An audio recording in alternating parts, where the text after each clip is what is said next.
Hi friends, প্রতিদিনের মতো আজকেরও নতুন একটি রেসিপি নিয়ে চলে এলাম।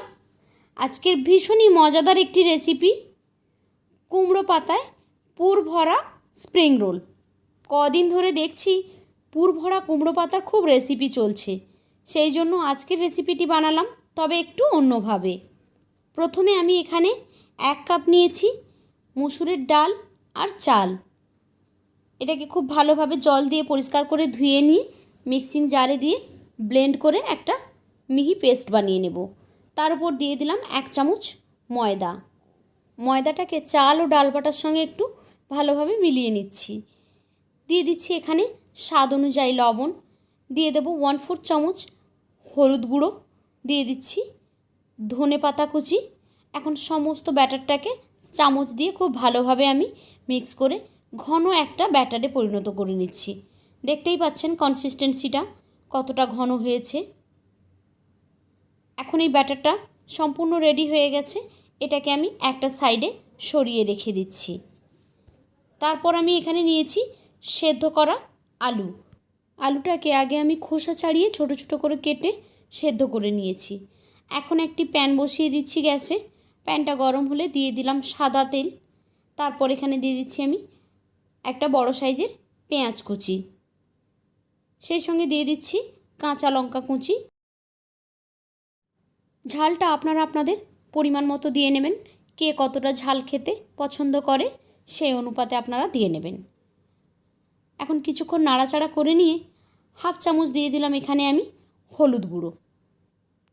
আবারও সমস্ত মশলাটাকে খুব ভালোভাবে নাড়াচাড়া করে কষিয়ে নিচ্ছি। পেঁয়াজ আর কাঁচা লঙ্কাটা সেদ্ধ হয়ে এলে তার উপরে দিয়ে দিচ্ছি আগে থেকে সেদ্ধ করে ম্যাশ করে রাখা আলুটাকে আমি এভাবে ম্যাশ করে নিয়েছি। এখন এই আলু আর এই সমস্ত মশলাকে কিছুক্ষণ নাড়াচাড়া করে নিচ্ছি ফ্রাই প্যানে। তারপর এর উপরে দিয়ে দিলাম পরিমাণ মতো লবণ, দিয়ে দিচ্ছি ধনে পাতা কুচি, দিয়ে আবারও কিছুক্ষণ নাড়াচাড়া করে এই পুরটাকে রেডি করে নিচ্ছি। এটা মূলত ওই কুমড়ো পাতার ভেতরে দিয়ে আমরা পুর বানাবো। এখন দেখুন এই পুরটা পুরোপুরি রেডি হয়ে গেছে। আমি এটাকে উঠিয়ে নিচ্ছি একটা পাত্রে। তারপর নিয়ে নিয়েছি কুমড়ো পাতা, ফ্রেশ কুমড়ো পাতা। পাতাটা একটু নরম সাইজের হতে হবে, আর 3-4 বার জল দিয়ে খুব ভালোভাবে পরিষ্কার করে ধুয়ে নেবেন, না হলে পাতার মধ্যে অনেক নোংরা থাকতে পারে, সেই জন্য। এখন ওই একই প্যানের মধ্যে এই পাতাগুলো দিয়ে জল দিয়ে এটাকে ভাপিয়ে নেব 2 মিনিট মতো। জল দিয়ে দিয়েছি, পাতাগুলো দিয়ে দিলাম। তারপর এর মধ্যে আমি দিয়ে দেব অল্প কিছুটা পরিমাণ লবণ। এখন এটাকে 2 মিনিট মতো ভাপিয়ে নিচ্ছি, যাতে পাতাগুলো একটু হাফ সেদ্ধ হয়ে যায়। এই যে দেখুন পাতাগুলো সেদ্ধ হয়ে নরম হয়ে গেছে। এখন এগুলোকে উঠিয়ে নিচ্ছি। পাতা থেকে সম্পূর্ণ জলটা ঝরিয়ে নিতে হবে। এবার যে আলুটাকে আমরা রেডি করেছিলাম, এই পুরটাকে একটু লম্বা লম্বা করে শেপ দিয়ে নিয়েছি। এখন একটা একটা পাতা নিয়ে নিচ্ছি, তার মধ্যে দিয়ে দেব ওই পুরগুলো যেগুলো আমরা রেডি করছিলাম। এরকম পুর দিয়ে হালকা হাতে দুটো সাইড থেকে ভাঁজ করে, দেখুন আমি কিভাবে ভাঁজ করছি, আপনারা দেখলে ঠিকই বুঝতে পারবেন। এইভাবে সব কটা পাতা দিয়ে আমরা পুর ভরে ভরে এই রোলটাকে রেডি করে নেব। দেখুন এটা কিন্তু বানানো খুব সহজ, আপনারা একবার দেখলেই বুঝতে পারবেন কিভাবে আমি এটাকে ফোল্ড করলাম। একই রকমভাবে সমস্ত রোলগুলোকে আমরা রেডি করে নিয়েছি দেখুন। এখন এগুলোকে আমরা ফ্রাই করে নেব। আমি ফ্রাই প্যানে তেল দিয়ে দিলাম। তেলটা গরম হয়ে গেলে আগেই যে আমরা ব্যাটারটা রেডি করে রেখেছিলাম, এই রোলগুলোকে ব্যাটারে ডিপ করে নিয়ে তারপর আমরা ফ্রাই প্যানে ছেড়ে দেব।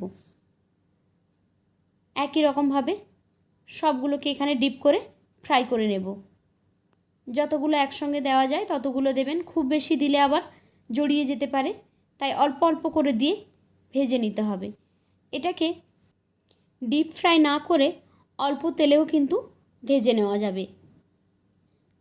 এই যে দেখুন উল্টে পাল্টে রোলগুলোকে আমরা ক্রিস্পি করে ভেজে তুলে নেব। এই যে রোলগুলো এখন ভাজা হয়ে গেছে, খুব ভালোভাবে সুন্দর একটা কালার এসেছে। এবার আমরা এগুলোকে উঠিয়ে নেব। একই রকমভাবে সবগুলো এখানে আমি ভেজে নিয়েছি। তো কেমন লাগলো আজকের এই রেসিপি? যদি ভালো লেগে থাকে তাহলে লাইক, কমেন্ট অ্যান্ড শেয়ার করবেন। আর এই রকমই নিত্য নতুন রেসিপি পেতে আমার চ্যানেলটিকে সাবস্ক্রাইব করে বেল আইকনে ক্লিক করে নোটিফিকেশান অন করে দেবেন। তাহলে যখনই আমি কোনো নতুন ভিডিও আপলোড করব, সেই ভিডিওর নোটিফিকেশান সবার আগে পৌঁছে যাবে আপনাদের ফোনে। তো আজকের মতো এই পর্যন্ত। ফিরে আসবো আগামীকাল নতুন আরও একটি ভিডিও নিয়ে। ততক্ষণ সবাই ভালো থাকুন। টাটা।